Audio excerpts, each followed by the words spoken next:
روزے کا بنیادی مقصد کیا ہے اور ہم اسے اس مقصد کو کیسے حاصل کر سکتے ہیں؟ دیکھیے بنیادی مقصد اسی آیت مقدسہ میں اللہ تعالیٰ نے بیان فرمایا کہ لعلکم تتقون، واہ تاکہ واہ تمہیں واہ، تقوی حاصل ہو۔ تو روزہ رکھنے کے پیچھے بنیادی مقصد کیا ہے کہ ہم تقوی و پرہیزگاری اختیار کریں۔ بالکل ٹھیک۔ اب اسی کی روشنی میں پہلے تو یہ سمجھ لیں کہ جب کوئی چیز کسی مقصد کے ساتھ فرض کی جاتی ہے، اس کا کوئی پیچھے مقصد موجود ہوتا ہے، اور ہم اس مقصد سے ہٹ کر کوئی اور چیز حاصل کرنے کی کوشش کریں یا وہ مقصد ہی ہمیں حاصل نہ ہو، جی، تو پھر اس شے کی حقیقی روحانیت بھی حاصل نہیں ہو سکتی۔ اسی لیے علماء نے فرمایا کہ اگر کوئی شخص یہ جاننا چاہتا ہے کہ میرا روزہ اللہ کی بارگاہ میں قبول ہوا یا نہیں ہوا، تو وہ یہ دیکھ لے کہ وہ رمضان کے آنے سے پہلے جیسا تھا، رمضان کے بعد اگر اس میں کوئی تبدیلی آئی ہے، اس نے تقوی اختیار کیا ہے، تو اس کا مطلب یہ ہے کہ وہ اس کا روزہ مقبولیت کے درجے پر چلا گیا۔ سبحان اللہ۔ اب اس سے تقوی کیسے حاصل ہوگا؟ تو دیکھیں ہمارا نفس کے بارے میں جو صوفیہ ہیں وہ یہ کہتے ہیں کہ نفس جو ہے نا یہ سرکش گھوڑے کی مانند ہے۔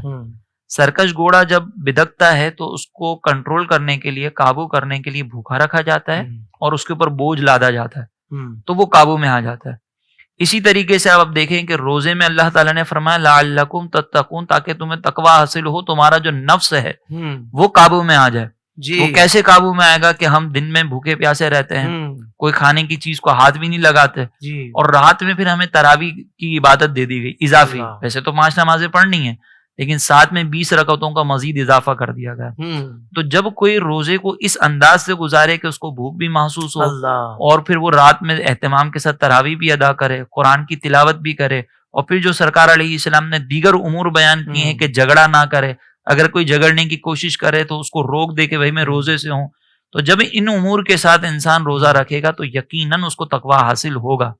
ایک اور مقام پر سرکار علیہ السلام نے نفس کو قابو کرنے کی طرف اشارہ کرتے ہوئے فرمایا کہ اے نوجوانوں کے گروہ، من استطاع منکم الباءۃ، کہ تم میں سے جو بھی استطاعت رکھتا ہے کہ وہ نکاح کرے تو اسے چاہیے کہ وہ نکاح کر لے، سبحان اللہ، اور اگر استطاعت نہیں رکھتا تو سرکار نے فرمایا روزہ رکھے۔ جی، کیونکہ روزہ پہ سرکار نے فرمایا کہ نگاہوں کو نیچا کرنے والا اور شرمگاہ کی حفاظت کرنے والا۔ اللہ، تو انسان جب بھوک و پیاس برداشت کرتا ہے تو اس کو پھر تقویٰ بھی حاصل ہوگا۔ سبحان اللہ۔ اسی لیے جب روزہ رکھیں تو جو شریعت نے احکامات بیان کیے ہیں ان کے، اور جو شریعت نے جس انداز سے ذکر کیا ہے کہ اس انداز سے اہتمام کریں، اس اہتمام کو سامنے رکھ کر، ان احکامات کو سامنے رکھ کر اگر روزہ رکھیں گے تو انشاءاللہ اس سے ضرور تقویٰ حاصل ہوگا۔ سبحان اللہ، سبحان اللہ۔ اور مفتی صاحب مجھے ایسا لگتا ہے کہ روزے کے اندر بہت سارے معاملات ایسے ہوتے ہیں کہ جو عمومی زندگی میں جائز ہوتے ہیں مگر روزے میں اس کے کرنے کی اجازت نہیں ہوتی، تو یہ یوں بھی پیغام دیا جا رہا ہے کہ اللہ کے اور قرآن کے احکامات پر عمل درآمد کتنا ضروری ہے کہ جو